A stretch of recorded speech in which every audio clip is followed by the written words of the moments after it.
E aí pessoal, tudo bem? Nos roteiros anteriores a gente falou de modelos como a matéria se organiza e reage. A gente falou de Dalton, por exemplo, né, e o átomo como uma partícula indivisível. Com essa partícula a gente fez cálculos de proporções, discutimos estequiometria, né, e vimos como a matéria reage. Né. Dessas substâncias sozinhas, para as reações nas quais essas substâncias interagem, a gente falou de como que ocorrem essas reações em termos de rapidez e da energia que isso envolve. Contudo, a gente não tinha estudado ainda melhor como a matéria se organiza. Assim, a gente passou a discutir no nosso estudo que o modelo de Dalton falava o que ocorria, mas não como ocorria. Assim, a gente teve que buscar outros modelos para explicar e prever outras propriedades. Foi assim que a gente chegou em Thomson, que, diferentemente de Dalton, passou a falar de partículas nesse átomo. Essas partículas, ou corpúsculos, como Thomson chamava, hoje nós denominamos de elétrons. Com os elétrons, nós podemos investigar melhor como a matéria se organiza, de modo que foi possível falar então das estruturas de Lewis.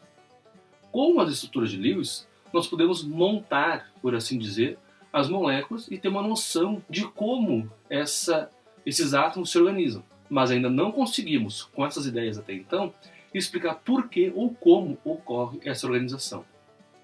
Foi nessa limitação que fomos estudar dois outros modelos de matéria, propostos por Rutherford e por Bohr. Sem dúvida nenhuma, a contribuição de Rutherford foi a proposta de um átomo nuclear, bem diferente de Thomson e ainda mais de Dalton. Pelo experimento da lâmina de ouro, Rutherford e a sua equipe assumiram que a única explicação para o que ocorria era haver um centro muito massivo e com carga positiva e uma região mais externa e muito maior, mas de menor massa, com carga negativa. Sem dúvidas também, a contribuição de Rutherford só foi possível devido aos estudos da radiação, a chamada radioquímica que aconteciam nessa época. Contudo, nesse mesmo momento, outros estudos com base na física e na química quânticas estavam sendo desenvolvidos e evidenciaram limitações na proposta do Rutherford. É assim que surge o modelo de Bohr, como mais uma ferramenta explicativa e preditiva, né, sobre o comportamento e a estrutura da matéria. Com as explicações de Bohr e a sua discussão, né, que vem no nível quântico, o átomo nuclear que o Rutherford propõe, né, a esse átomo se associam camadas definidas, órbitas, né, e etc.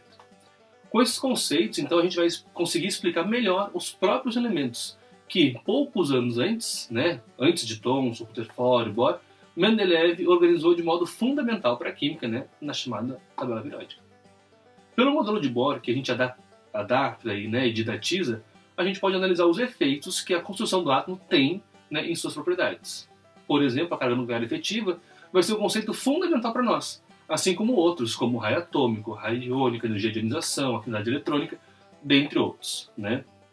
E vai ser muito importante para nós nos apropriarmos disso para entender esses comportamentos da matéria. Então, a partir disso, que a gente vai ter condições de explicar melhor as propriedades dos átomos e também deles em interação com outros átomos. É a partir dessa discussão que vimos dois tipos, né, dois modelos de ligação química.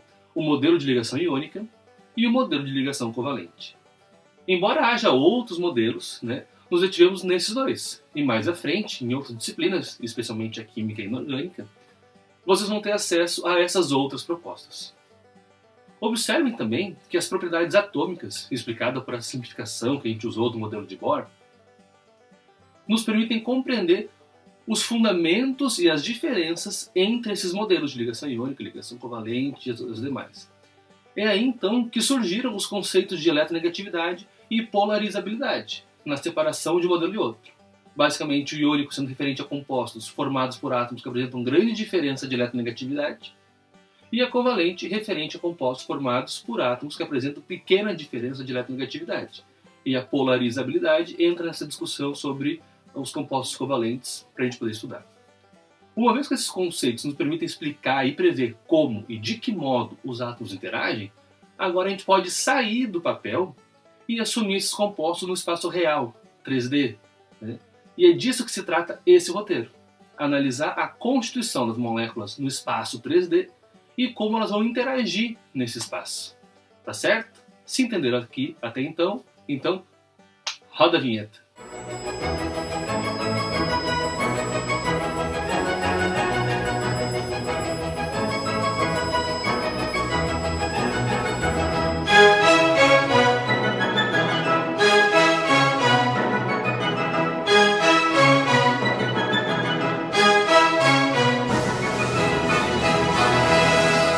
Então, primeiro vamos analisar dois compostos, um correspondente ao modelo de ligação iônico e outro ao modelo covalente. Observe que o arranjo do modelo de ligação iônico, devido às cargas dos íons, organiza eles num formato chamado de cristal, ou retículo cristalino, cuja essa organização depende do tamanho dos íons, das suas cargas. Nesse sentido, então, essas discussões vocês vão ver com muito mais detalhes na química inorgânica, que vai trabalhar sobre esses espaços, essas geometrias, etc. Agora, observe o modo de representação do composto que segue o modelo de ligação covalente. Ele simplesmente organiza os átomos no espaço com base nas regras e estruturas de Lewis que vimos nos roteiros anteriores. Pelo menos essas moléculas mais simples aí. Ou seja, com as teorias que nós estudamos, somos capazes de falar muito bem do formato das estruturas de compostos covalentes apenas. Se vocês observarem, não discutimos as estruturas de Lewis para compostos iônicos. Isso é muito importante. E é tão especial a discussão dos compostos covalentes que eles até recebem um nome ou uma classificação especial. Compostos moleculares. Ou seja, falou de molécula, é um composto covalente.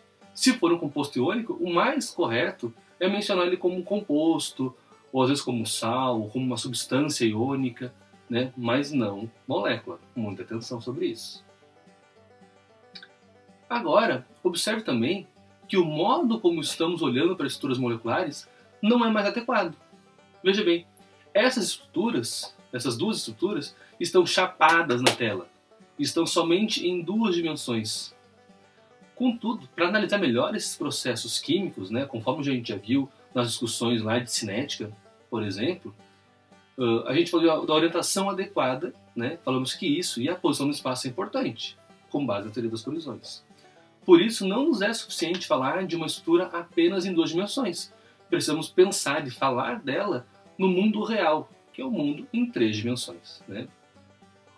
Fazer isso com compostos covalentes, ou seja, compostos moleculares, é falar, então, do conceito de geometria molecular. Mas para a gente poder falar bem e falar corretamente, a gente não vai fazer isso de modo aleatório. Como sempre, a gente vai utilizar alguns modelos explicativos para nos guiar. Esse modelo que a gente vai utilizar agora é chamado da teoria da repulsão dos pares de elétrons de valência, ou TRPEV, ou teoria VSEPR, ou VSEPR. Essa teoria, que é derivada das discussões de Lewis e do seu átomo cúbico, vai assumir que cada par de elétron formado em uma ligação ou em um átomo funciona como uma região de repulsão. Por quê? Porque em seus estudos, Lewis evidenciou que, ainda que apresentem carga oposta, os elétrons interagem a ponto de formarem pares. E esse par é mais estável do que o elétron sozinho. Que interessante, Contudo, ao formar o par, os elétrons então assumem uma configuração estável que acaba por repelir outros elétrons ou pares. E essa repulsão ela vai ser própria da discussão eletromagnética, na qual cargas iguais se repelirão, e cargas opostas se atraem. Isso se aplica de forma geral, embora haja uma exceção. Ligações múltiplas, como ligações duplas ou triplas, vão funcionar como uma região de repulsão apenas, porque elas estão bem localizadas ali entre os centros atômicos, formando aquela ligação múltipla. É desse modo que a teoria de repulsão dos pares de elétrons de valência assume que os elétrons se organizam em pares e cada par de elétrons, de uma ligação simples ou ligações múltiplas, é uma região de repulsão, que buscará estar o mais distante possível de outra região de repulsão, ou seja, outro par ou pares de ligações simples ou múltiplas. É por isso que, num espaço tridimensional, as duas estruturas covalentes não podem ser consideradas retas ou chapadas no papel. Veja que se eu medir e assumir a partir do átomo central da molécula né, como um centro da análise da geometria, eu posso medir a distância entre as regiões de repulsão em termos de ângulos de distância uma da outra. Observe, por exemplo, que no CH4, que vocês têm na tela, considerando ele um espaço em 3 dimensões, as ligações entre os hidrogênios, sendo cada ligação uma região de repulsão, um par eletrônico, essas ligações estão entre elas em um ângulo de 90 graus, né, no plano da tela. Contudo, se a gente vê isso num espaço de 3 dimensões, a gente percebe que cada ligação da parte de cima está a 180 graus de uma ligação da parte de baixo, e assim com as laterais também. Ou seja, será que haveria uma forma em que todas as ligações pudessem estar mais distantes uma da outra? Será que seria possível buscar algo entre 90 graus e 180 graus, de modo que todas as ligações, ou seja, todas essas 4 regiões de repulsão, estejam a uma distância máxima, né, ou apropriada, e igual uma das outras? E ainda percebam, né, que sendo todas essas ligações carbono e hidrogênio, então elas são iguais. E por isso eu posso buscar um arranjo em que elas tenham, todas elas, uma mesma distância angular uma da outra. Para fazer isso, só com papel não basta, né? Eu preciso então agora usar algum programa que simule, ou seja, que represente o espaço 3D aqui na tela 3D. E é isso que eu vou fazer agora, acessando este material aqui, que é do grupo PET Simulations. Olhem só, né? Quando eu coloco elas no espaço, observe que eu posso fazer qualquer giro aqui, qualquer alteração, a mais estável entre elas aqui vai ser um ângulo que vai ficar entre os 90 e os 180. Olha só que interessante.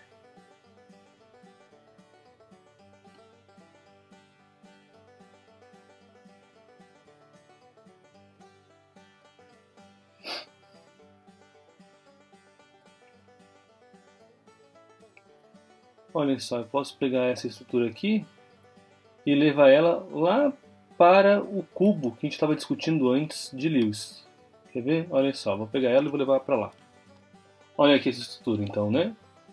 Se eu desenho um cubo, e veja que eu tenho um cubo torcidinho aqui assim, né? Vejam que ela cabe ainda nas discussões de Lewis, né? Porque neste vértice aqui mais para frente eu tenho um ligante, neste vértice mais para frente eu tenho outro ligante. Lá no vértice lá de trás eu tenho o terceiro ligante, e nesse vértice aqui dos fundos eu tenho, né, o meu quarto ligante. Ainda mais, percebam que eu posso organizar esta forma, né, girando ela, por exemplo, ela ainda vai caber no cubo. Vejam, né, que eu tenho para frente, um lá para trás, um aqui para trás. E ainda eu posso, nesses giros, né, evidenciar que eu tenho a formação de algumas faces aqui, né? Então, se eu juntar, por exemplo, eu tenho a formação desta face aqui, né? Se eu juntar este ligante aqui com este ligante, com esse aqui, pela região de baixo, eu vou ter a formação de uma face, né, que vai ligar esta parte de baixo. Assim como se eu juntar esta face com esta aqui de cima vai formar uma outra face. E se eu ligar esta aqui, a de trás, e essa aqui, eu tenho a formação de uma outra face lá para trás de um tetraedro. Como o meu desenho não está muito bom, vamos tentar ver assim um desenho pronto, né? Olhem só. Eu posso, com essa discussão aqui, evidenciar o meu carbono como átomo central. Perfeito? E este formato cúbico aqui, ele também pode ser muito bem expresso neste tetraedro. O que é tetraedro? São 4 faces. Então veja, eu tenho esta face aqui, formando então a primeira face deste meu polígono, né? Esta é uma face. Deixa eu apagar aqui, deixa eu mudar a cor. Eu tenho esta face aqui, que seria a minha segunda face. Perfeito. Eu tenho, então vou mudar aqui um ciano. Eu tenho esta face que pega lá atrás, ó. Esses hidrogênios aqui. que é a minha terceira face. E eu tenho, então, a minha última face, que é feita entre este hidrogênio, que seria pela parte de baixo, né? Este hidrogênio e este aqui. A quarta face. Se eu tenho 4 faces, eu tenho a formação de um tetraedro, né? E vejo então muito bem que esta forma tetraédrica ela cabe na discussão deste átomo cúbico aqui, tá? A gente pode voltar lá para o programa do PET Simulations para evidenciar isso melhor. Vejam, né, que nessa disposição aqui eu consigo organizar em qualquer modo que eu gire essas moléculas, essa molécula e esses ligantes aqui, elas se readequam no melhor ângulo possível, mais afastado possível nessas 3 dimensões, ó. E veja, embora a gente tenha aqui na tela, né, e a tela seja 2D, essa representação aqui busca evidenciar um formato 3D, né, porque basicamente, vejam no giro que eu faço, ó, quando eu faço ela aqui assim, vocês percebem que esta ligação aqui, eu posso dizer que está no plano da tela, esta ligação também está no plano da tela, né, está chapada na tela, mas vejam que essa daqui está lá para trás da tela, né, como se indo para trás da tela, e essa daqui está vindo para fora da tela basicamente. É esse formato, né, que nós temos nesse tipo de representação do tetraedro. Vejam de novo ali.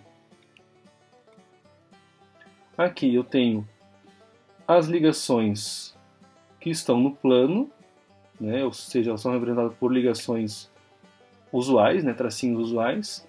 E quando estamos falando, discutindo sobre geometria, né, e lembrando que a questão da posição no espaço é importante, vejam que eu vou representar por uma ligação quase como um triangulinho, né, essa forma aqui mais grossa, um hidrogênio que está saindo do plano, por exemplo, este daqui, ó, está saindo da tela, está nessa forma de sair da tela, e aquele que está entrando lá para trás da tela com esses pontilhados. Então, buscamos formas de representar, ainda que em 2 dimensões, esse formato em 3 dimensões. E eu posso assumir, né, que esta ligação aqui está no plano da tela.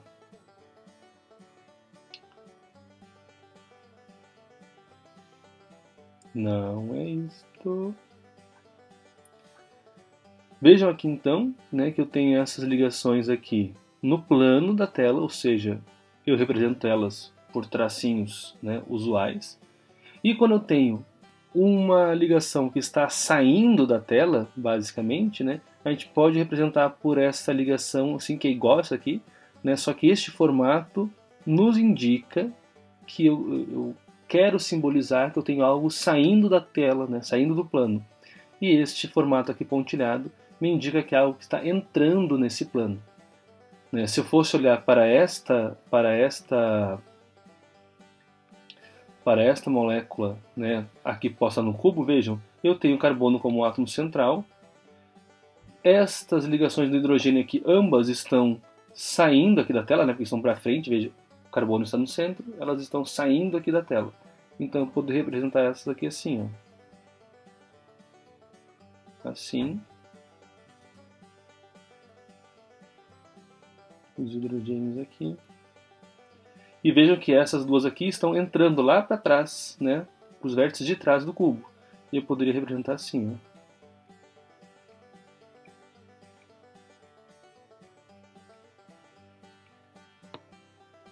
É óbvio que não é tão usual essa representação aqui. O mais usual é nós termos o átomo central e escolher colocar 2 ligações no plano, que a gente põe basicamente assim. E no momento, vejam que no momento que eu ponho 2 ligações no plano, necessariamente no formato tetraédrico, uma vai sair do plano e uma vai entrar neste plano. Isso eu acho que fica mais fácil a gente ver ali naquele software em 3 dimensões, né? Olhem lá. Olha aqui, ó, eu botei essa ligação aqui no plano, esta aqui no plano, porque estão basicamente neste plano formado, né, pelo átomo central e esses 2 ligantes aqui.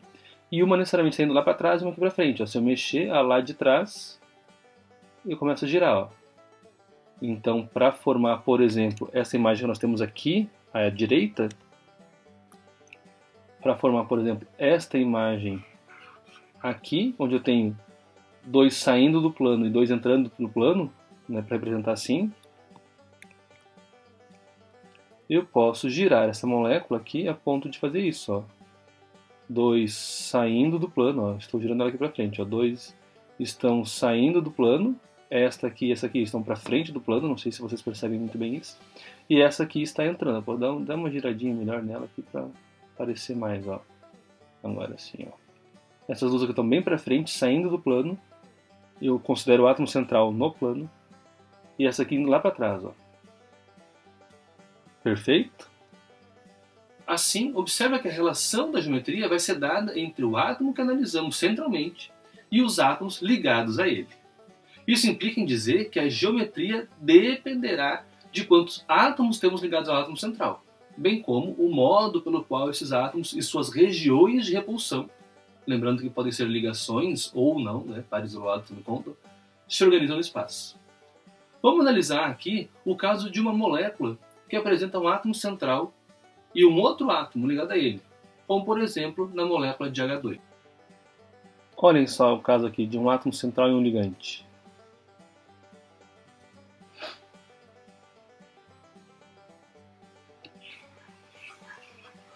Então me interessa qual direção eu giro isso aqui, ó. Sempre eu tenho uma geometria linear e uma geometria desse elétron, né? Essa região de repulsão linear.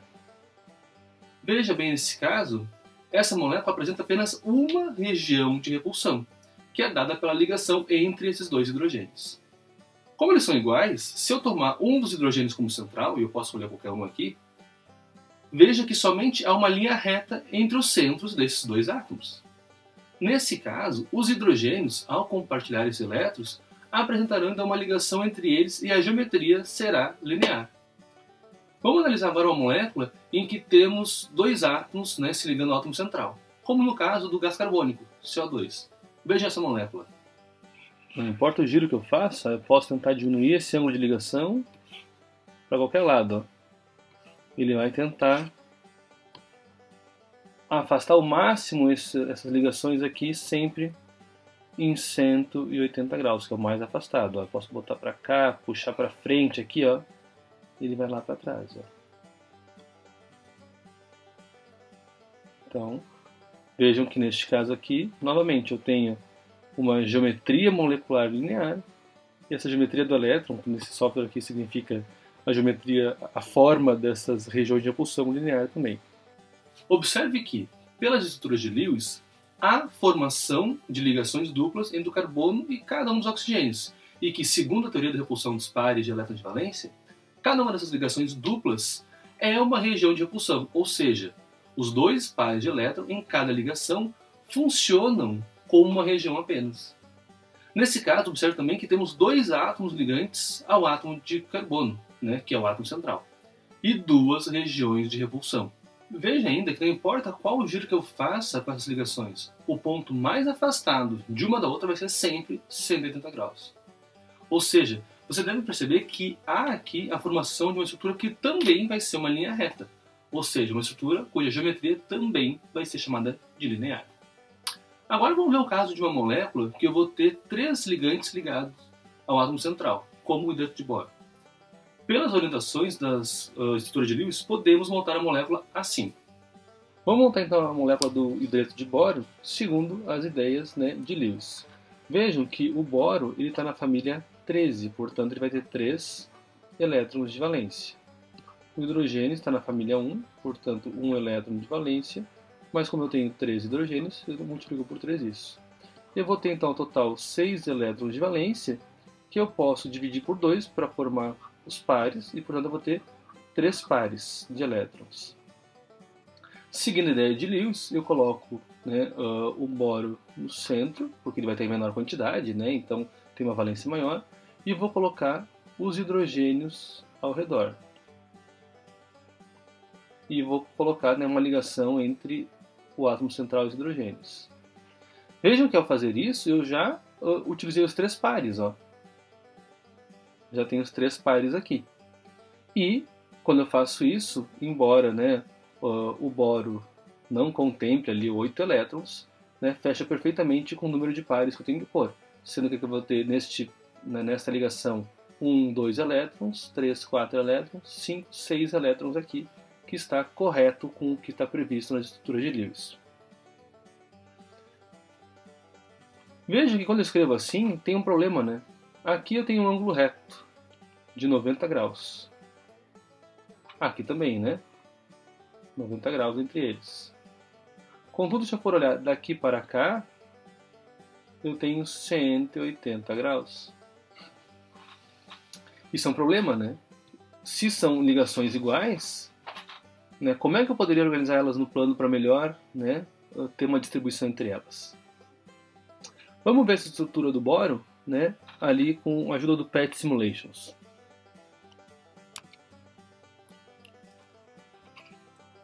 Olha que interessante, ó. Quando eu distribuo essas regiões de repulsão aqui, né, e elas tendem a se afastar o máximo possível, né, não interessa o movimento que eu faça aqui, tentando diminuir esses ângulos, sempre vai gerar um afastamento que particularmente aqui é interessante, né? Eu tenho um processo de evidenciar que cada ligação vai se afastar 120 graus uma da outra, só que elas se afastam no plano, né? E esse afastamento gera uma forma geométrica, né? Que a gente vai chamar de trigonal plana, e a própria forma dessas regiões de repulsões também vai ser trigonal plana, porque olhem só, isso aqui fica fácil de mostrar. Ó. Quando eu coloco ela assim, veja que eu tenho um plano formado. O que é um plano? É uma coisa bidimensional, né? Então eu tenho um plano formado por essas ligações aqui, né?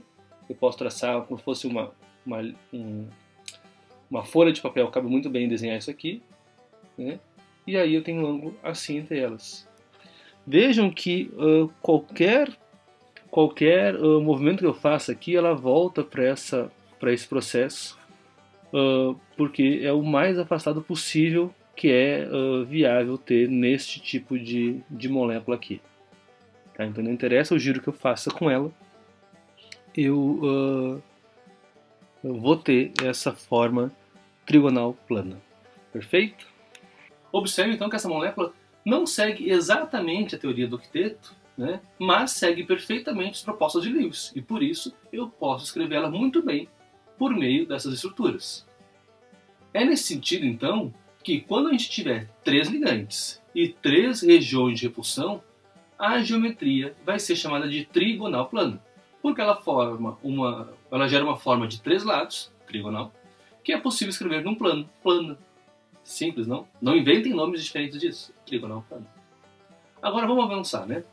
Veja que para cada exemplo que eu fui adicionando um ligante ao átomo central. Vamos agora pegar, por exemplo, o metano, CH4, que tem o carbono no átomo central e 4 ligantes. Observe que eu tenho 4 ligantes, sendo os hidrogênios, e também 4 regiões de repulsão.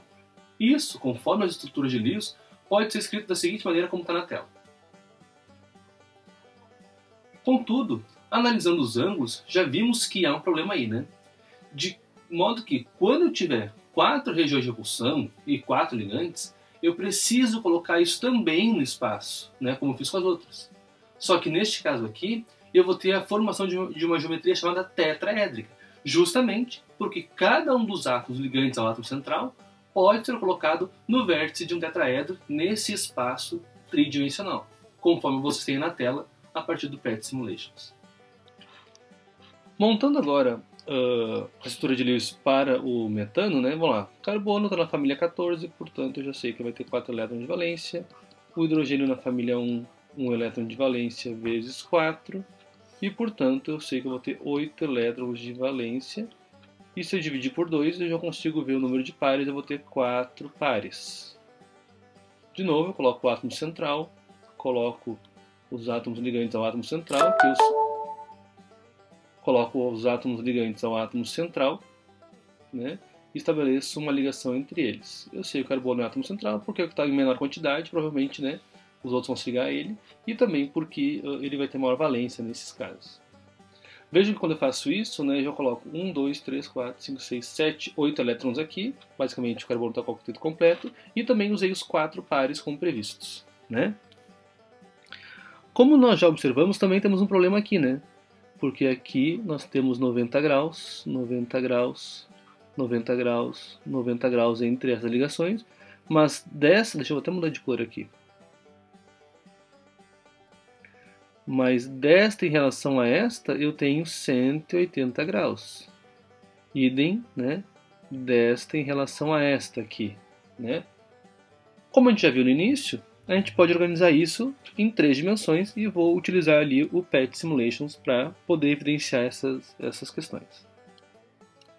Olha que interessante aqui, ó.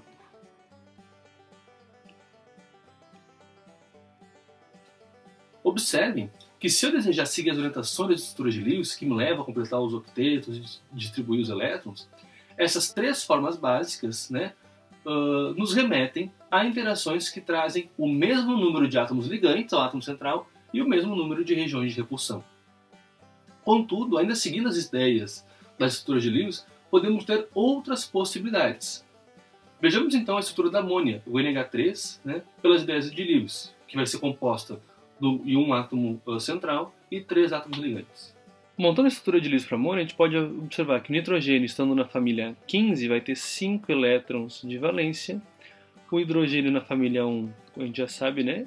1 elétron de valência, nós temos 3 hidrogênios e, portanto, a gente vai ter um total de 8 elétrons de valência. Isso dividido por 2, nós vamos ter então a formação de 4 pares. Olha que interessante, eu vou colocar o nitrogênio e vou colocar os átomos ligantes a ele, né? Como o nitrogênio tem menor quantidade, eu já posso esperar que ele seja o átomo central neste caso. Coloco os 3 átomos de nitrogênio, faço as ligações aqui. Vejam que nesse caso, o hidrogênio completou aquilo que a gente fala de dueto, né? Porque cada ligação eu assumo que tenha um par, então 2 elétrons aqui, 2 elétrons aqui, 2 elétrons aqui. E vejam que então, todos os hidrogênios estão, digamos assim, estáveis. Porém, o nitrogênio tem 1, 2, 3, 4, 5, 6 elétrons, né? Esses 6 elétrons estão em 3 pares, mas eu precisaria de 4. O que eu faço agora? Bom, como não há mais átomo, eu não posso botar uma ligação dupla aqui, por exemplo, com o hidrogênio, porque, né, não é viável, o hidrogênio não aceita isso, dada a sua configuração eletrônica. Eu tenho de, então, colocar os chamados pares isolados aqui, que eu represento por esses 2 pontinhos, como um par. E aí, esse par isolado, ele funciona também como uma região de repulsão, né?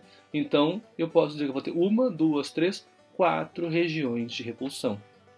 Perfeito? Vejam como é que fica essa molécula, né? Se eu tentar olhar ela em 3 dimensões.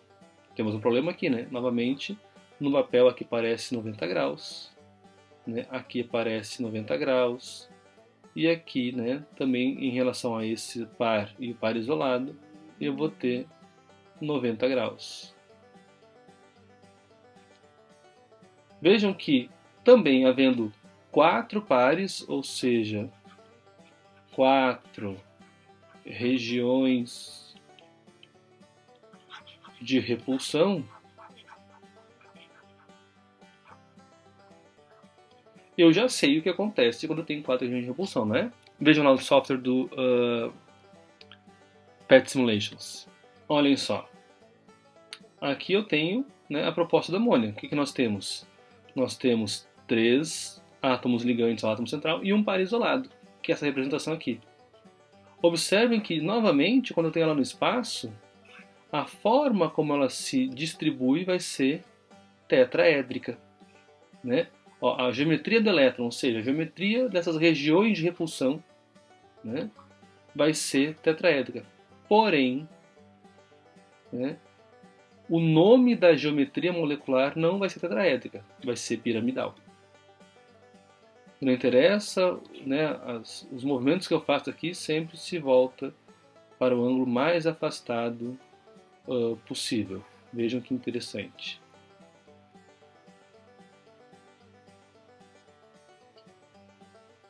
Veja que novamente a gente vai ter 4 regiões de repulsão, porque cada par de elétrons, em ligações simples ou múltiplas, e também os pares de elétrons não ligantes, formam uma região de repulsão cada um.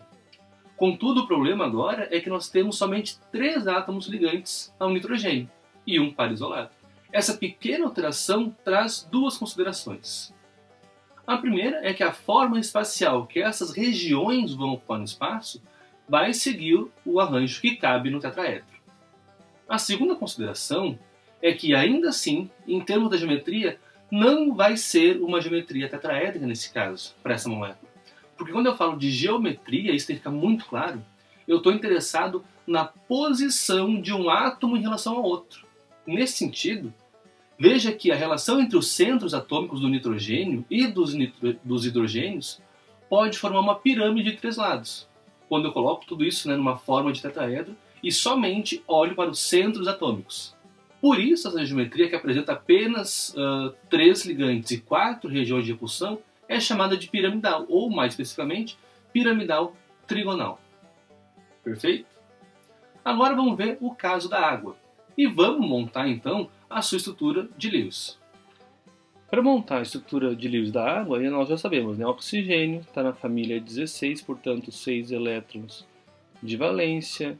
Hidrogênio, já estamos carecas de falar hoje, né? Se nós temos 2 hidrogênios, nós temos então novamente 8 elétrons de valência, sabendo que dividindo por 2 nós vamos ter então 4 pares. De novo, eu coloco o átomo que eu considero central, os outros átomos ao redor dele, faço uma ligação e de novo, este hidrogênio aqui tem uma ligação, um par, compartilhando com o hidrogênio, este aqui também, os hidrogênios estão estáveis. Mas o oxigênio não completou, né, a sua estabilidade em termos da teoria do octeto, que é essa proposta do átomo cúbico de Lewis, né? E vejo que eu tenho uma previsão de 4 pares, eu só tenho 2 aqui. Neste caso, como eu não tenho mais nenhum outro átomo para fazer uma ligação, e como eu não posso fazer uma ligação múltipla com o hidrogênio, esses pares que faltam eu posso colocar então em termos de pares isolados no oxigênio. Então vejo que aqui eu vou colocar mais 2 pares isolados. Portanto, eu vou ter 4 pares aqui. Novamente, o nosso problema é na geometria nas 3 dimensões, porque aqui em 2 dimensões parece uma coisa reta, né? Mas como é que esses 4 pares se distribuem? De novo, 4 pares, eu vou ter 4 regiões de repulsão. Montar a estrutura, note que assim como na amônia, a água apresenta menos ligantes do que regiões de repulsão. Porque o oxigênio ele vai apresentar 2 pares não ligantes e apenas 2 átomos fazendo a ligação com ele. Analisando essa molécula, então, nessas formas aqui, né, veja que eu tenho os 2 pares isolados representados, né, desta forma, os 2 átomos ligantes assim, e novamente observem que eu tenho uma geometria do elétron, né, que esse software usa com essa nomenclatura, mas que a gente pode dizer que é a forma, né, realizada pelas regiões de repulsão tetraédrica, né, que vão caber novamente naquele cubo que nós tínhamos, né? Ou melhor, na formação do tetraedro que cabe nesse cubo, né? Então, aqui entre este eu vou ter uma face, entre esse aqui a segunda face, entre este aqui a terceira face, né? E entre este a quarta face, né? Então, nesse processo eu vou ter a formação de um tetraedro. Mas observem que a geometria aqui vai ser angular, porque lembrem, e vou repetir várias vezes, que a geometria é dada pela posição espacial que eu vou ter entre os centros atômicos, e neste caso vai ser uma geometria chamada angular. Desse modo, veja que novamente a gente vai ter uma forma espacial que se arranja num formato tetraédrico, mas que a geometria, né, que considera apenas as relações de posição entre os centros atômicos, não vai ser tetraédrica, mas sim angular. Porque esse ângulo, né, a gente pode evidenciar na imagem, ele é formado pelos átomos de hidrogênio em relação ao de oxigênio, né, que se evidencia nessa geometria. De modo então a sistematizar, né, tentar organizar melhor o pensamento, a gente pode dizer que ao termos 4 regiões de repulsão e 2 ligantes ao átomo central, teremos então uma geometria angular. Por fim, então, vamos analisar a molécula do fluoreto de hidrogênio, HF, que basicamente é um ligante no átomo central, né, com outras 3 regiões de repulsão. No caso da estrutura de Lewis para o HF, né, eu vou ter o flúor na família 17, portanto 7 elétrons de valência. O hidrogênio na família 1 com 1 elétron de valência, nós vamos ter 8 elétrons de valência. Dividido por 2, nós vamos ter a formação de 4 pares. Novamente eu coloco o átomo central e ligo, né, o átomo a ele, vejo que eu tenho um par só que já estabiliza o hidrogênio, mas o flúor necessita de mais elétrons, né, nessa sua estabilização para fechar esses 4 pares. Então, se eu tenho um par aqui, eu coloco o segundo como par isolado, o terceiro como par isolado e o quarto como par isolado. 4 pares. Vamos olhar como é que fica isso em 3 dimensões? Essa aqui pode ser a nossa representação em 3 dimensões. Veja novamente, se eu tenho 4 regiões de repulsão, elas vão se distribuir no espaço de uma forma tetraédrica. Porém, quando eu olho para os centros atômicos, vejam que não interessa o giro que eu faço aqui, né, essa disposição tetraédrica se mantém, e o que eu tenho em termos de centro atômico entre hidrogênio e flúor segue sendo uma relação linear, e por isso essa geometria vai ser linear. Observe que nesse caso, novamente, eu vou ter 4 regiões de repulsão, mas apenas um átomo ligante ao átomo central.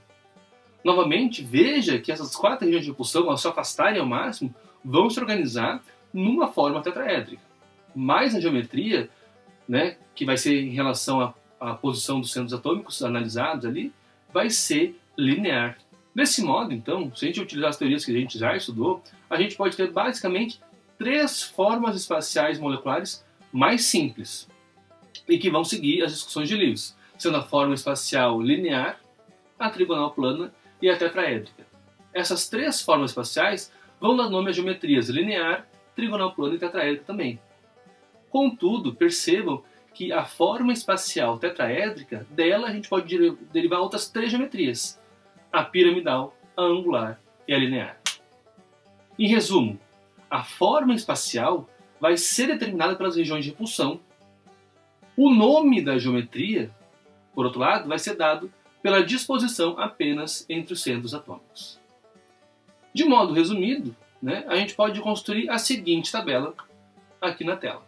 A tabela a gente pode montar da seguinte maneira: quando eu tenho uma região de repulsão e um átomo ligante ao átomo central, e aqui eu dei exemplo, né, que poderia ser o H2, a forma espacial vai ser uma forma linear e a geometria vai ser uma geometria linear também. Quando eu tenho 2 regiões de repulsão e também 2 átomos ligados ao átomo central, e o meu exemplo foi do CO2, onde as ligações duplas funcionam cada uma com uma região de repulsão, eu também tenho necessariamente uma forma espacial linear e uma geometria chamada linear. Quando eu tenho agora 3 regiões de repulsão com 3 átomos ligantes, nós vimos o caso do hidreto de boro, né? Que eu vi que poderia ser assim melhor adequado. E nesse caso, a forma espacial seria uma forma trigonal, ou seja, de 3 lados plana, e a geometria também seria trigonal plana. Agora, quando eu tenho 4 regiões de repulsão e 4 ligantes, nosso exemplo foi o metano, onde eu tinha lá, né, uma possibilidade de colocar ele em 3 dimensões, formando um tetraedro, e eu represento por 2 ligações aqui no plano, uma ligação saindo do plano e uma entrando no plano. Essa forma espacial eu vou chamar, né, de... Essa forma espacial eu vou chamar de tetraédrica.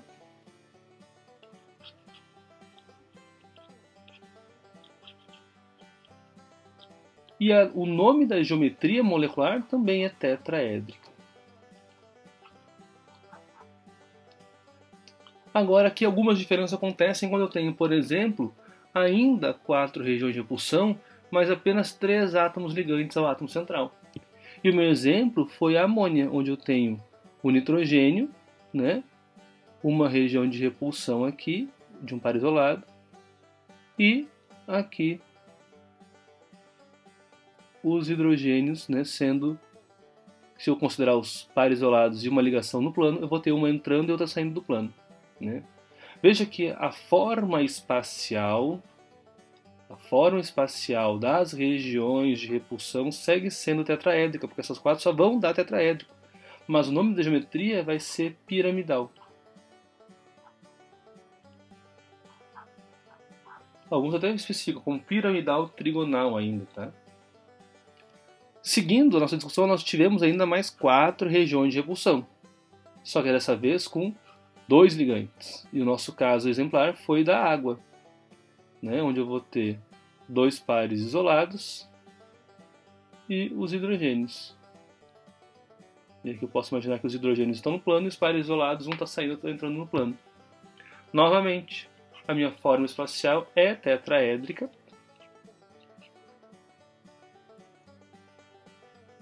Mas o nome da geometria formada entre os centros atômicos vai ser angular.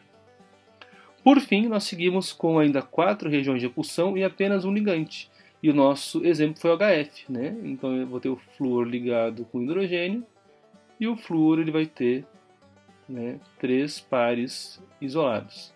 Novamente, essas 4 regiões dos 3 pares isolados do flúor com essa ligação que ele compartilha com o hidrogênio vão ter uma forma tetraédrica, ou seja, uma disposição espacial na forma de um tetraedro, porém o nome da geometria vai ser linear, porque lembrem, a geometria ela apenas considera a posição dos centros atômicos.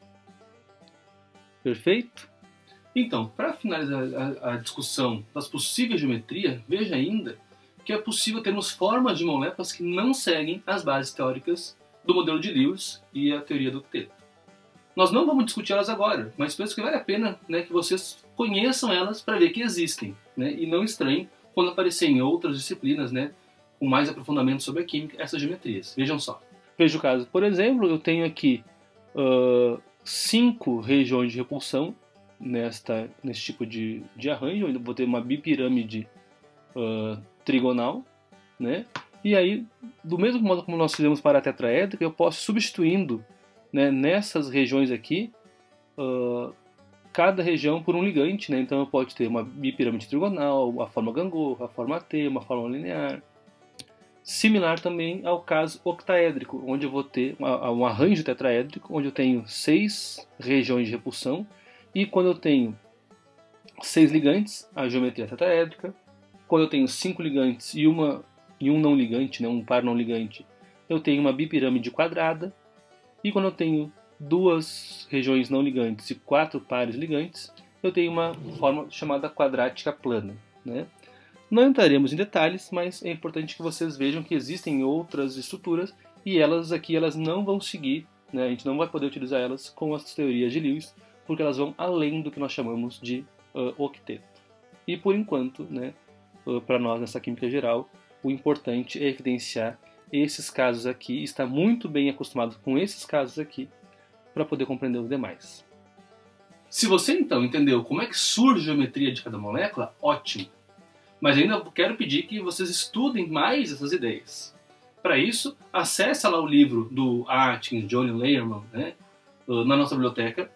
A partir da página 103 até a página 112, faz a leitura detalhada disso, né? Lembre que o link direto para essas páginas vai estar no roteiro abaixo desse vídeo, dessa parte. Perfeito? Vamos agora falar de como uma molécula interage com outra. Se acabamos de estudar, né, como ela se constitui na sua forma. Mas antes de chegar nesse ponto especificamente, temos de seguir um pouco mais essa análise de cada molécula e a ligação que forma essa molécula nesse espaço para falar de polaridade de ligação. De modo simples, o caso perfeito da ligação covalente é aquele em que os átomos são idênticos, né? Nesse caso, como não há diferença de eletronegatividade entre eles, esses átomos vão compartilhar perfeitamente seus elétrons. Isso deve estar claro. Contudo, para todos os outros casos, né, onde a gente vai ter átomos diferentes, vai haver diferença de eletronegatividade. Nesse sentido, a gente pode falar de ligações polares, ligações apolares, conforme a gente pode evidenciar nas moléculas a seguir. Veja que quando eu tenho um átomo A e um átomo B, né, que estão aqui localizados no espaço e tudo mais, eu posso analisar em termos de polaridade desta ligação, né? Por exemplo, se um átomo B for um pouco mais eletronegativo do que o átomo A, eu começo a formar, né, uma deslocalização da carga eletrônica que se concentra um pouco mais no átomo B. Eu posso evidenciar isso em termos, né, da superfície do potencial eletrostático. Veja que, como o B é mais eletronegativo do que o átomo A, tende-se a se formar uma região mais negativa no B e uma região um pouco menos negativa e, portanto, um pouco mais positiva no A. E neste caso, eu posso falar de uma molécula polar, uma vez que eu gero um polo parcialmente positivo e um polo parcialmente negativo. Veja que se B, né, não apresentar diferença de eletronegatividade entre A, né, nós temos uma distribuição eletrônica perfeitamente realizada. E neste caso, a gente pode pensar que A e B são átomos iguais.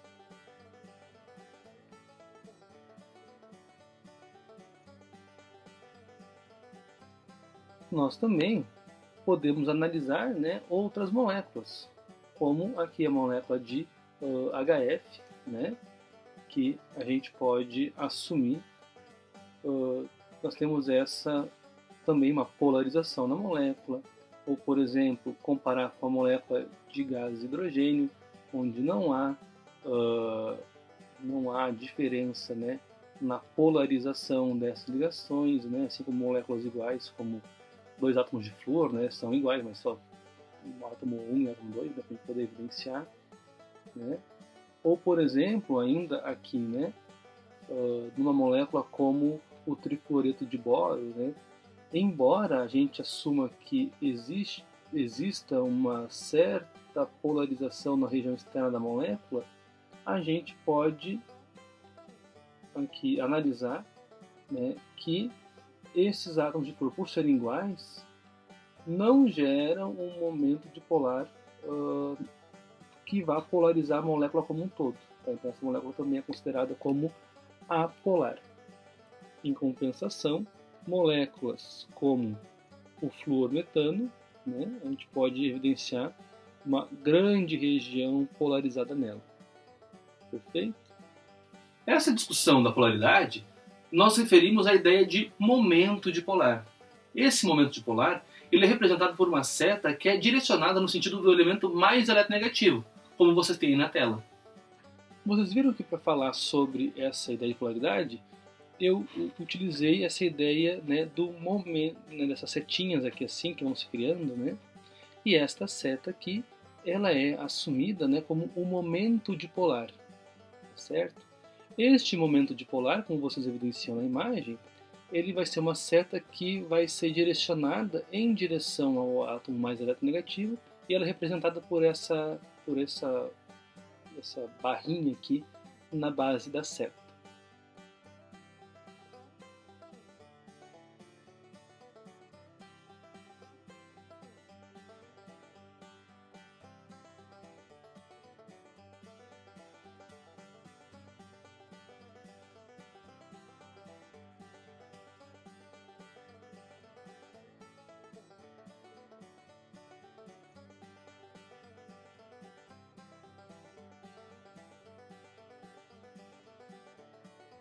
Tá?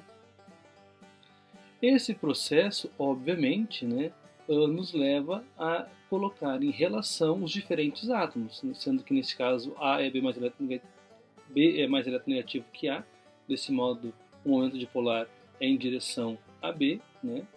Se ambos, né, têm a mesma eletronegatividade, percebam que não há nenhum momento dipolar aqui que resulta, ou seja, né, há uma polarização idêntica para os dois átomos e, portanto, o potencial eletrostático da molécula fica perfeitamente distribuído. Mas se A fosse mais eletronegativo que B, né, mudaria o sentido desse momento dipolar. Né? E aí eu posso mesmo girar a molécula, todo momento onde eu tiver o átomo A, né, nós vamos ter essa região mais eletronegativa, mais polarizada e, portanto, eu vou ter uma ligação polar, neste caso, entre A e B, e que vai se expressar para a molécula também, neste caso, sendo polarizada. Assim, a gente pode falar de uma ligação polar ou uma ligação apolar. Olhem só o caso aqui. Se eu comparar aqui os dois casos, né, vejam que aqui, assumindo, né, que eu tenho dois casos bem definidos, se A e B têm a mesma eletronegatividade, eu vou dizer que o momento dipolar, aquela setinha, né, não há uma resultante de polarização nesses dois casos. E eu posso representar pela letra grega μ, que é representada assim. Eu vou dizer que esse μ é igual a zero. Ou seja, não há momento dipolar, que é essa setinha, resultante. Já neste caso, evidenciando que B é mais eletronegativo que A, eu posso dizer que nesta ligação aqui, né, eu tenho este momento dipolar resultante. E se eu tenho aquele momento dipolar resultante, eu vou dizer que esse μ ele vai ser diferente de zero. E percebam que nós não estamos preocupados em qual o valor dele, é apenas uma análise qualitativa em cada ligação, né, que se houver diferença de eletronegatividade, haverá momento dipolar resultante. Isso me leva a entender o quê? Que eu tenho, neste caso, uma ligação polar, porque esta ligação entre o átomo A e o átomo B gera, né, polos eletrostáticos. E neste caso aqui, quando o momento dipolar resultante é igual a zero, eu tenho uma ligação apolar. Perfeito?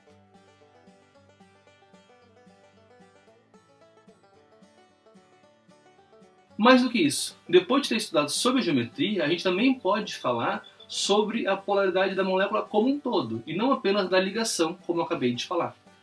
Então a gente pode analisar a sua geometria e também analisar cada um dos momentos dipolares das ligações, e se houver um momento dipolar resultante, a molécula vai ser considerada polar. Se não houver momento dipolar resultante, a molécula vai ser considerada apolar. Olhem só esses exemplos aí. Se por um lado, né, quando eu tenho assim, dois átomos, eu posso analisar a sua eletronegatividade, e vejam que interessante aqui, né, nesse sistema, eu posso colocar agora eles em termos de um campo elétrico, né, então eu coloco esses átomos aqui entre o campo elétrico, e se nesta molécula diatômica, né, o átomo B for mais eletronegativo do que A, esta polarização, né, que eu vou ter uma carga negativa mais próxima dessa região e uma positiva mais nessa, vão se orientar, obviamente, no campo magnético. Tanto é que se eu pegar e virar aqui essa molécula, ó, ela tende a se reorganizar, né, nesse espaço. Isso, embora sirva para dois átomos, nenhuma ligação apenas, eu posso analisar para outras moléculas com outras ligações, né? Por exemplo, eu posso assumir que eu tenho esta orientação aqui de uma molécula formada por três átomos, né, com duas regiões de repulsão e dois átomos, né? Se todos têm a mesma eletronegatividade, eu assumo que todos são o mesmo átomo. Mas vamos supor que o átomo C ele é mais eletronegativo do que o átomo B. E o átomo A é menos eletronegativo do que o átomo B. Percebam que na ligação entre A e B há o surgimento de um momento dipolar resultante, porque se ele tivesse a mesma eletronegatividade não haveria, seria zero. Neste caso, como A é menos eletronegativo que B, há essa resultante. Idem para a ligação entre B e C. Uma vez que C é mais eletronegativo do que B, há a formação de momento dipolar resultante. Se eu disser ainda que B é menos eletronegativo ainda, a diferença, veja que aqui A é muito pouco, B é pouco, é uma pequena diferença. Mas C, sendo muito eletronegativo, gera um grande momento dipolar resultante. Ou seja, a ligação A e B é polarizada, com o polo mais próximo do B, a B e C é polarizada, com o polo mais próximo do C. O polo negativo, nos dois casos, estou falando, né? Mais próximo do C. E, portanto, o polo positivo é mais próximo do A na ligação AB e é mais próximo do B na ligação BC. O que acontece? Para analisar a polaridade da molécula, eu tenho que fazer o somatório de todos os momentos dipolares resultantes da molécula inteira. Ou seja, eu pego cada ligação, assumo ela junto com a sua geometria e vejo se há um momento dipolar resultante.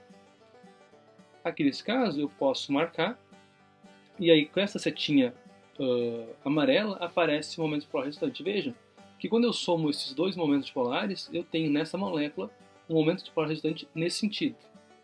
O que isso indica? Se eu for buscar as cargas parciais, nesta região eu vou ter uma carga parcial positiva, né? E nessa região uma carga parcial negativa. E, portanto, se eu tenho aqui o meu campo elétrico, não interessa o giro, que eu faço nessa molécula, ela vai se orientar sempre desse modo. Quer ver? Agora vamos tentar fazer uma coisa parecida com a água.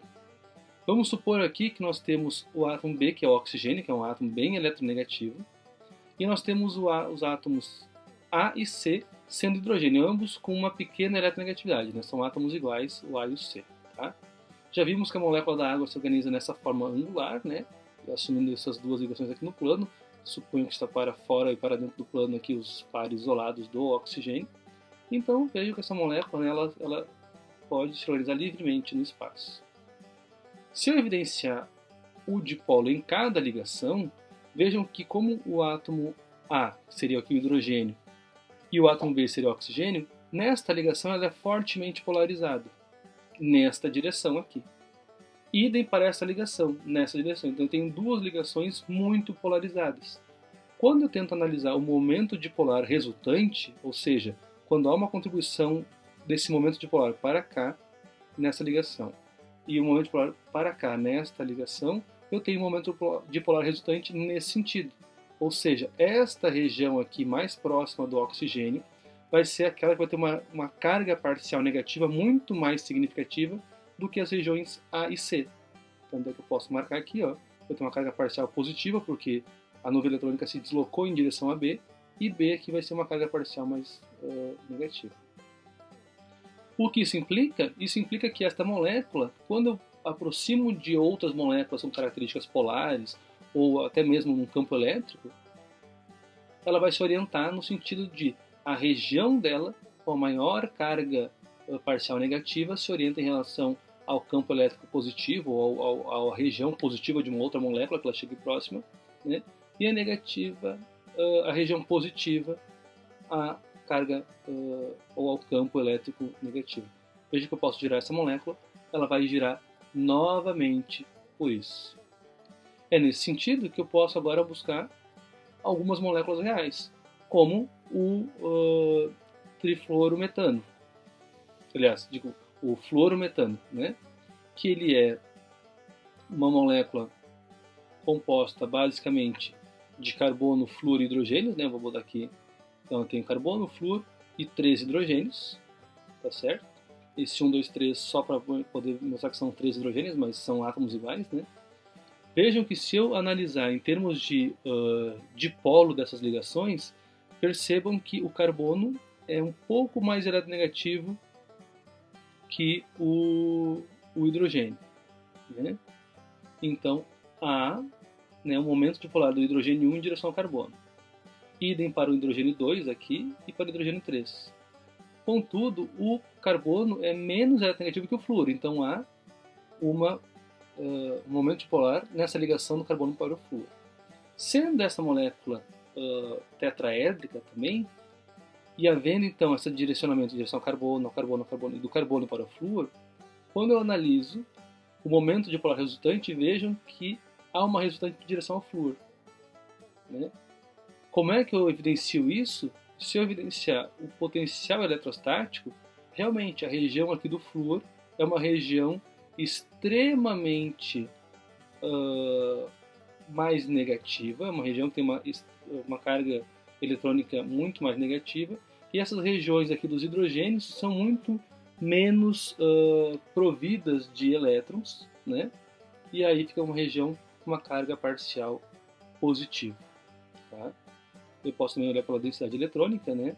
Há muito mais densidade eletrônica aqui perto do flúor do que aqui. Eu prefiro esse potencial eletrostático bem bonitinho.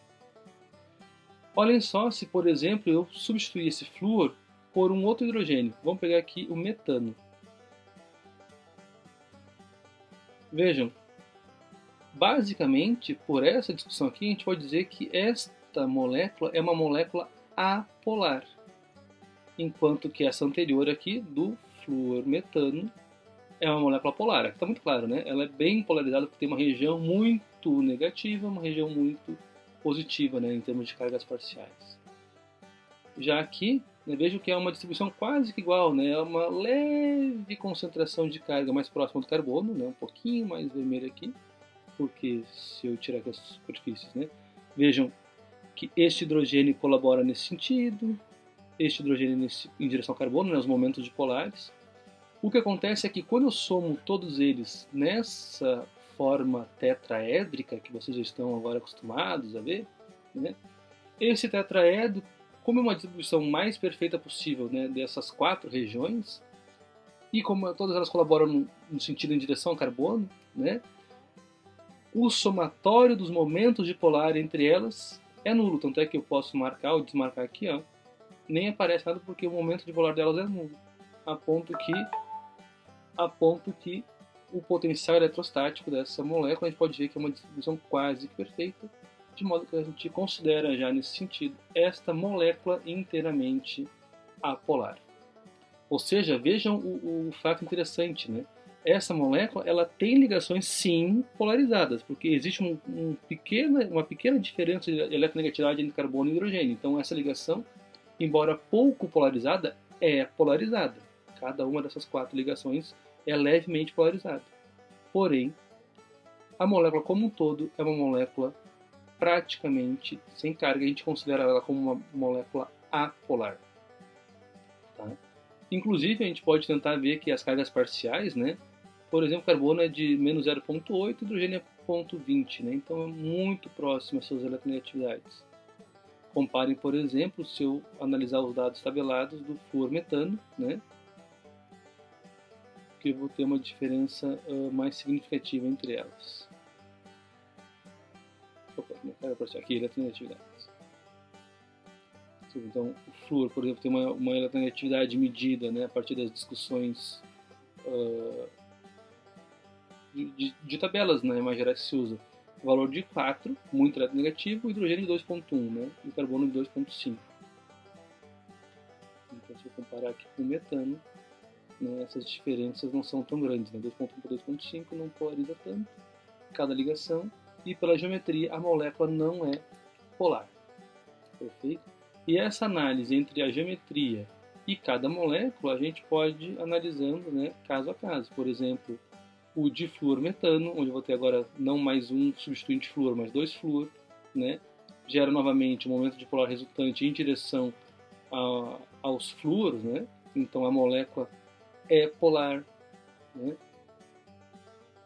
Eu tenho o trifluormetano, que novamente eu vou ter uma molécula polar, porque essa diferença entre, né, as regiões do hidrogênio e dos flúor, né, gera um polo na molécula. Lembrando que a ligação flúor-carbono é uma ligação muito polarizada. A ligação flúor-carbono também é aqui, essa aqui também. E essa carbono-hidrogênio é pouco polarizada, mas é uma ligação polar. Contudo, nessa forma de geométrica, quando a gente coloca todo mundo junto, a gente cria uma molécula polar devido a essa relação da geometria. Por fim, vejam aqui quando a gente tem o tetrafluormetano, né, que basicamente é um carbono com 4 flúores. E, novamente, nós temos uma molécula apolar. Vejam que interessante, né? Cada ligação aqui, flúor-carbono, é uma ligação extremamente polarizada. Só que devido à geometria, né, que nós temos essa molécula aqui, por conta dessa ideia da geometria, né, as direções em que eles se encontram, né, permite que o potencial eletrostático seja bem distribuído, a ponto que a densidade eletrônica também é bem distribuída, e uma molécula como essa nós não temos polos. Tá certo? Ou seja, quando eu tiver uma molécula que o arranjo dos elétrons, né, no espaço é tetraédrico, eu tenho que analisar, né, se tem ligantes ou não ligantes e a distribuição no espaço. Por exemplo, a gente pode comparar com uma molécula como a amônia, né, que eu tenho uma região de pares não ligantes, né, e obviamente essa região de pares não ligantes é uma região de elétrons, né, que não estão numa ligação, é uma região bem polarizada, né, negativamente. Similar, por exemplo, à água, né, que tem seus dois pares não ligantes, né? Então vou ter uma região dos hidrogênios, né, com uma carga parcial positiva, a do oxigênio com carga parcial negativa por conta desses pares não ligantes, né? Então, em geral, quando nós tivermos moléculas com pares de elétrons não ligantes, elas tendem a ser moléculas polares, enquanto quando eu tiver moléculas sem pares de elétrons não ligantes, né, eu vou ter que analisar caso a caso. Por exemplo, o dióxido de carbono, né, embora eu tenha um potencial eletrostático, né, quando eu analiso a densidade eletrônica, ela é quase que perfeitamente distribuída. Porque, vejam, eu não tenho a formação de um momento de dipolo resultante. Porque eu tenho aqui, né, em relação ao carbono e ao oxigênio, né, o oxigênio é mais eletronegativo nessa ligação, então vem para cá esse momento dipolar. O carbono é menos eletronegativo também que o oxigênio, vem para cá o momento dipolar. Mas não há geração de momentos dipolares resultantes, ou seja, a molécula vai ser apolar, porque nesses momentos de dipolo estão em sentidos opostos, né, isso anula o momento dipolo resultante. Então, embora eu tenha essa característica desse tipo de ligação assim, parece que os extremos, né, têm um pouco mais de elétrons, né, isso não vai permitir que a molécula seja polarizada. Tá? Essas discussões, então, vocês devem estudar com mais detalhes também a partir do livro de Atkins, John e Lerman, que começa ali pela página 97, 98 e também tem da 112 a 115. Não esqueçam que o link para essa leitura está aqui abaixo do vídeo no nosso roteiro. Agora, para finalizar o nosso estudo de como as moléculas vão interagir, veja que a partir da geometria e da discussão da polaridade das moléculas, a gente pode falar de forças de interação entre essas moléculas. É fundamental também entender que essas forças de interação, chamadas de forças intermoleculares, são referentes aos modos de interação entre diferentes moléculas. Ou seja, ao analisar as forças moleculares, as forças intermoleculares, estamos buscando compreender como uma molécula, como um todo, interage com uma outra molécula, como um todo. Usualmente, para determinar o tipo de interação intermolecular, né, que essa substância realiza, a gente deve assumir que temos moléculas do mesmo tipo interagindo, como, por exemplo, quando temos moléculas de água interagindo entre elas, ou moléculas de glicose, de metano, né, entre elas, como você tem, por exemplo, na tela. Para falar de interação intermolecular, a gente tem que pensar que, por exemplo, uma molécula da água, né, ela não está sozinha no espaço, não é só H, OH e seus pares isolados, né? Elas interagem entre elas, né, com outras moléculas, etc. Esta interação de uma molécula com outra molécula de água, né, como o nome já diz, vai ser uma interação intermoleculares. É como, por exemplo, a discussão internacional, né? Um país tem relações com outro país, né? E aqui é uma relação internacional. Tá? Então eu posso pensar que a molécula de água interage entre ela, o açúcar, quando tem vários açúcares assim juntos, né, vão interagir entre eles. Isso é importante. Vejam bem que o modo como as moléculas interagem vai produzir efeitos sobre as propriedades macroscópicas da matéria. Assim, veja, por exemplo, o gráfico que a gente tem aqui referente às temperaturas de ebulição, né, de diferentes substâncias em relação à sua massa molar. Observe esse gráfico. Em termos dos efeitos macroscópicos, né, que se tem, a gente pode analisar este gráfico aqui. Evidencia ali, nesse gráfico, que há uma tendência de que moléculas com maior massa molar tenham maior temperatura de ebulição, sendo que algumas moléculas têm temperatura de ebulição maior que outras, como aquelas de selênio, telúrio, enxofre e oxigênio com hidrogênio. E ainda, a molécula de oxigênio apresenta um desvio significativo da tendência geral que a gente pode observar nesse gráfico. O que explica esse comportamento? Justamente as forças intermoleculares. Assim, analisando as moléculas que a gente conhece, a gente pode distribuir elas em dois grandes grupos, sendo um relativo a moléculas que interagem em determinado modo por não apresentarem polos e moléculas que interagem de determinado modo porque apresentam polos. Ou seja, as interações intermoleculares têm de ser analisadas a partir do tipo de polaridade da molécula. E a polaridade da molécula surge da geometria. Disso, então, a gente pode organizar as interações intermoleculares para moléculas polares e separá-las em interações de polo e ligações de hidrogênio. Assim como as moléculas apolares poderão ser organizadas em termos de interações intermoleculares do tipo dispersão de London, que também são conhecidas como dipolo induzido, né, e algumas variações. O esquema a seguir, né, vai evidenciar essa organização. Ele é bem simplificado, mas ajuda a compreender um pouco sobre essa divisão.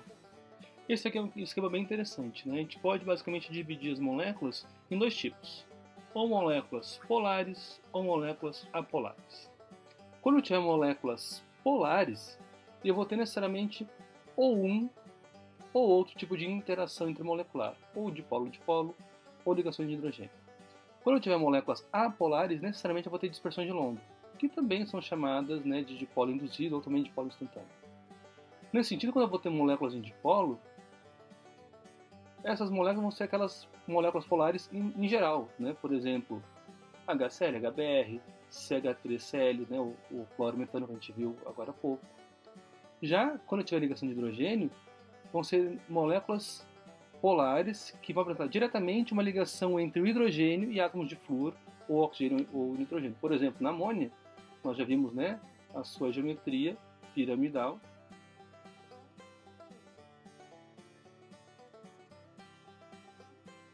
Geometria piramidal, né? Então eu tenho o hidrogênio ligado diretamente ao nitrogênio, nesses vários casos. Na água é a mesma coisa. No ácido fluorídrico, né, quando tem ele meio aquoso, é a mesma coisa. É uma ligação direta entre o hidrogênio e ou o flúor, ou o oxigênio, ou o nitrogênio. Por exemplo, uma molécula como essa daqui,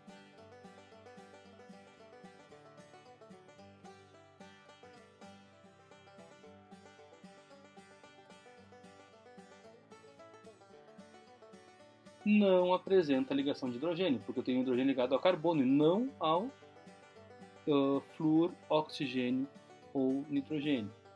Ainda, uma molécula como essa daqui, que eu vou desenhar agora, uma molécula como esta daqui, também não apresenta ligação de hidrogênio, porque não há hidrogênio ligado diretamente ao oxigênio nesse caso. Então aqui também não há ligação de hidrogênio. Diferentemente, uma molécula como esta daqui,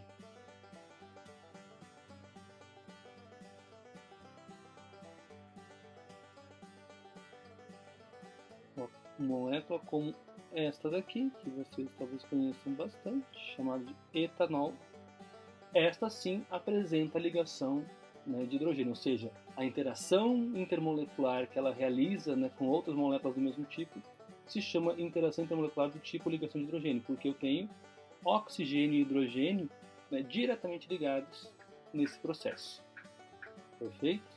Então tem que ficar bem clara essa diferença.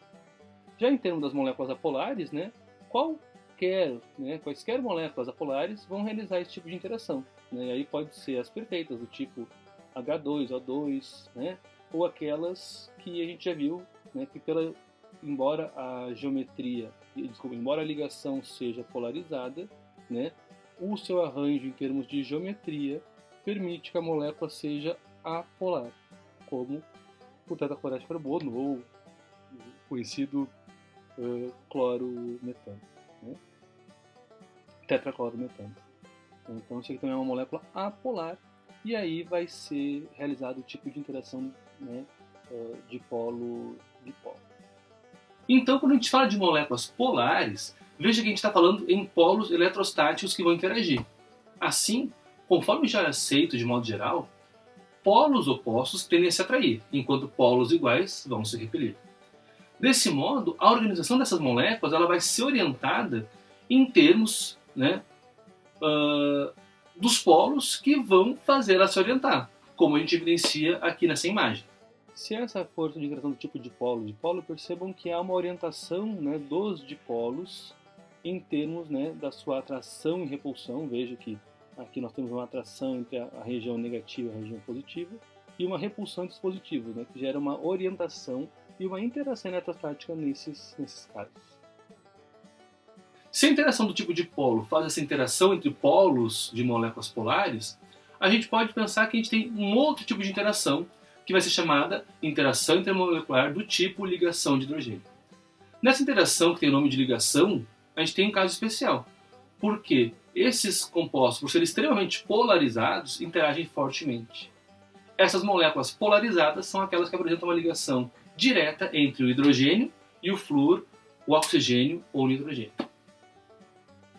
Isso se dá por conta da alta eletronegatividade dos átomos de flúor, de oxigênio e de nitrogênio, que leva a sua interação com o hidrogênio a ser extremamente polarizada, de modo que isso gera um caso especial de interação entre essas moléculas. Olhem só.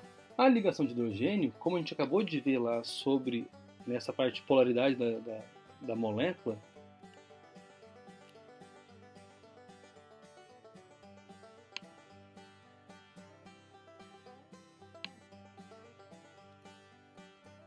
como é o caso da água aqui, né? Vendo essa parte aqui, né? Uma molécula sendo polarizada, esta região aqui, negativa, de uma carga parcial negativa, né?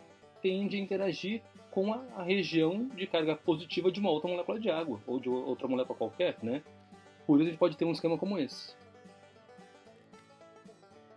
Então, se aqui eu tenho uma região com carga parcial negativa e os hidrogênios têm uma carga parcial positiva nessa molécula da água, o mesmo acontece, né, com essa outra molécula de água aqui, né?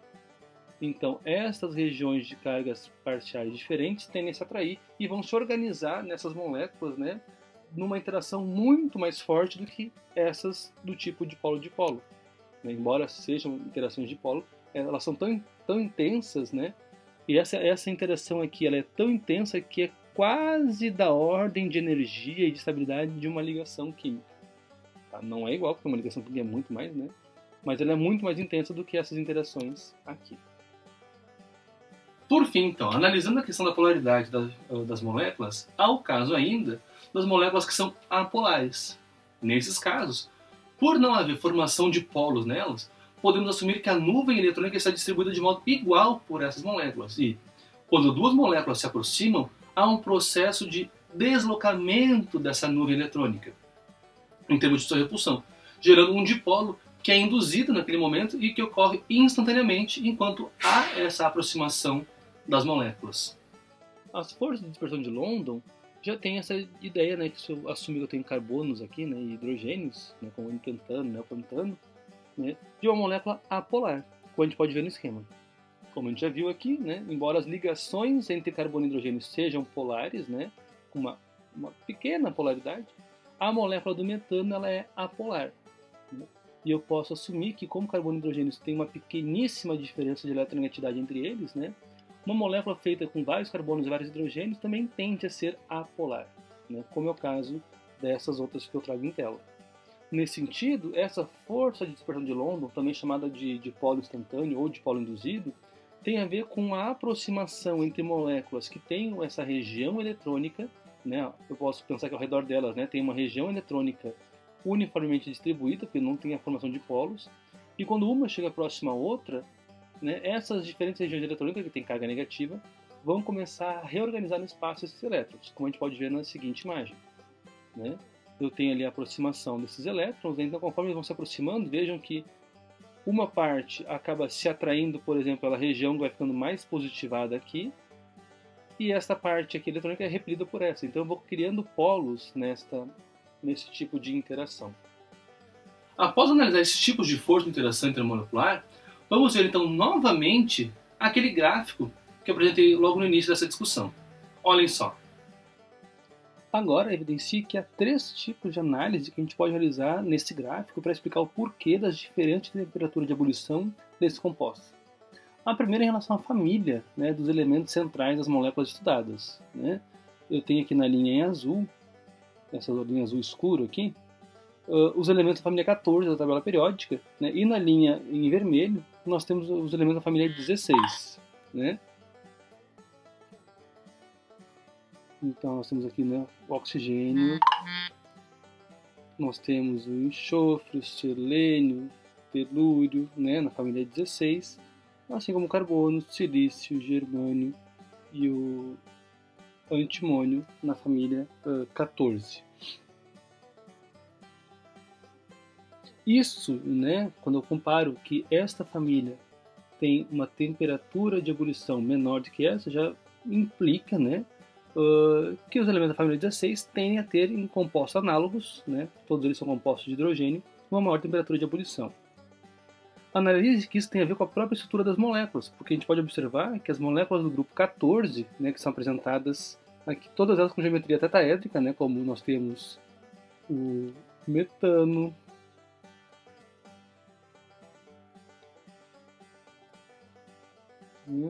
e não só para o carbono, nós temos os compostos com silício, já que todo esse grupo aqui também vai realizar, né, ligações do mesmo tipo, né, assim como com o germânio. Todos eles vão apresentar a mesma geometria tetraédrica, né?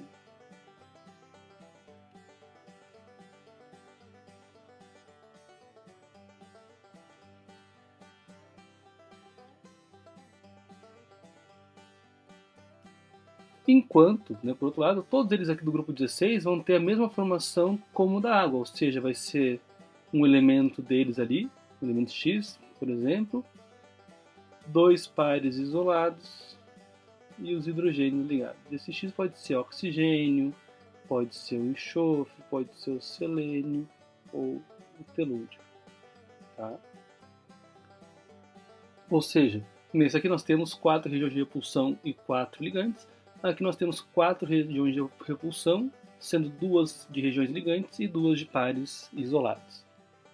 A segunda análise que a gente vai fazer é em relação à massa dos compostos. Observe que conforme a massa do composto aumenta, aqui nós temos a massa dessas moléculas, né? Conforme a massa deles aumenta, há também, né, um aumento na temperatura de ebulição. Isso se deve ao fato de que uma massa maior exige uma energia maior para agitar esses compostos, né? Isso é uma relação que a gente já pode ter noção também pela cinética. A terceira análise diz respeito às interações intermoleculares em si. Observe que, ainda que todos os compostos da linha vermelha, né, por conta de sua geometria e polaridade, né, para cada ligação, estão ali, são moléculas polares, né, porque isso aqui, esta conformação aqui, de uma forma espacial tetraédrica, mas essa organização geométrica, que é uma geometria angular, né, esta conformação são polares, né, então, obviamente, esses compostos serão caracterizados pelo tipo de interação intermolecular de polo, né, com exceção da água, que interage hidrogênio e oxigênio diretamente, né, vai apresentar o tipo de interação de ligação de hidrogênio. De outro modo, então, a gente pode ver que os compostos na linha azul escuro, a geometria que é tetraédrica para todos, e a polaridade dessas ligações, permite que essas sejam moléculas todas aqui apolares, enquanto, né, que sendo apolares, elas vão realizar as interações do tipo de dispersão de London, que são interações muito fracas, né, em comparação a esse grupo aqui de cima, que estes três aqui realizam interação do tipo de polo, e este aqui, com maior temperatura de ebulição de todos, esse desvio de toda essa regra, né, é a ligação de hidrogênio. Com essas análises, né, então é possível evidenciar que o tipo de interação intermolecular influencia nas propriedades da substância. Observem, né, que essa interação intermolecular do tipo de ligação de hidrogênio, por ser muito polarizada e por isso, né, gerar uma grande interação eletrostática entre as moléculas, exige muita energia para que essa substância passe do estado líquido para o vapor, ou seja, eu tenho que dar muita energia na forma de calor aqui, né, para aumentar a temperatura. Ainda interações de moléculas polares, as demais, como essas formadas por enxofre, selênio e telúrio, apresentam interações que, não sendo tão fortes quanto a ligação de hidrogênio, ainda assim remetem a temperaturas bem maiores do que essas aqui, né, que apresentam interação do tipo de dispersão de London, que é o dipolo induzido, né? Compreender essas ideias aqui é fundamental para a gente poder analisar, né, outras propriedades, como tensão superficial e viscosidade, que aí deixo para vocês analisarem isso a partir da leitura do livro. Mas vejam que isso aqui são as ideias básicas para essas discussões. Por fim, então, temos a interação intermolecular do tipo íon-dipolo. Embora não seja uma interação entre substâncias iguais, né, temos ainda que assumir que existem interações entre moléculas e alguns íons. Né? Por exemplo, é viável que haja uma interação entre um íon e um dipolo, de modo que as substâncias, né, que ali estão interagindo, né, mesmo sendo diferentes, vão se orientar conforme os polos opostos, né, vão se organizar. O mesmo serve para questões de substâncias apolares com íons. Por fim, então, aqui essas são as interações íon-dipolo, né, que basicamente não são entre moléculas, mas são entre moléculas e um íon, que pode ser tanto íon-dipolo quanto a ideia do íon e um dipolo induzido, né, que essa relação pode ser feita de modo geral para todos. Dessas ideias, então, a gente pode organizar o seguinte esquema. Olhem só. Esse aqui, então, é um esquema geral que a gente pode analisar em termos de como separar essas substâncias, né, por conta das interações intermoleculares. A gente pode pensar, há íons ou moléculas interagindo? Se houver íons envolvidos nessa relação, sim, se há íons, eu pergunto, existem moléculas polares e íons presentes? Não, se tiver só íons, vai ser uma ligação iônica. Beleza. Mas se houver moléculas polares e íons presentes, eu vou ter uma força do tipo íon-dipolo. Bom, mas tem íons envolvidos? Não, não tem íons envolvidos. Bom, não tendo íons envolvidos, existem moléculas polares envolvidas? Se não houver nenhuma molécula polar envolvida, eu tenho apenas as forças de London, né, dispersão de London. Se houver, né, moléculas polares envolvidas, eu tenho que perguntar, os átomos de hidrogênio estão ligados a átomos de nitrogênio, oxigênio, flúor? Se não tiverem, vai ser simplesmente um dipolo-dipolo, né, usual. Se tiverem, é um caso muito especial que a gente vai chamar de interação intermolecular do tipo ligação de hidrogênio. Tá certo? Esse esquema aqui, bem compreendido, ele ajuda vocês, né, em várias discussões. Após essas ideias gerais, espero que vocês estejam mais à vontade, né, para fazer as leituras dos materiais de estudo ali, que nós temos no roteiro, e que então possa aprofundar essas discussões que eu busquei apenas introduzir aqui nesse vídeo. Né? Sobre as interações intermoleculares, eu peço que vocês acessem o livro de Atkins, John e Lehrman, no link que vai estar exposto aqui embaixo no roteiro desse vídeo, e acessem as páginas 185 até 193 para realizar a leitura, né, de aprofundamento desses estudos. Prestem muita atenção nos exercícios resolvidos e nas gravuras que representam as interações estudadas, tá certo? E não esqueçam, qualquer dúvida, estamos aqui, eu, a Paula, a Luana, à disposição de vocês. Espero que vocês tenham compreendido esse vídeo, ele tem um caráter introdutório, né, para alguns particularmente, e eu espero que esta apresentação desse roteiro permita que vocês compreendam aquilo que é necessário entender, né, e evidenciar nesse estudo, que se refere a como as moléculas vão se organizar no espaço, a questão da geometria, e a como essas moléculas vão interagir entre si, a questão das interações intermoleculares e os efeitos que essas interações têm nas propriedades físicas dessas substâncias. Tá certo? Um ótimo estudo para vocês e até mais.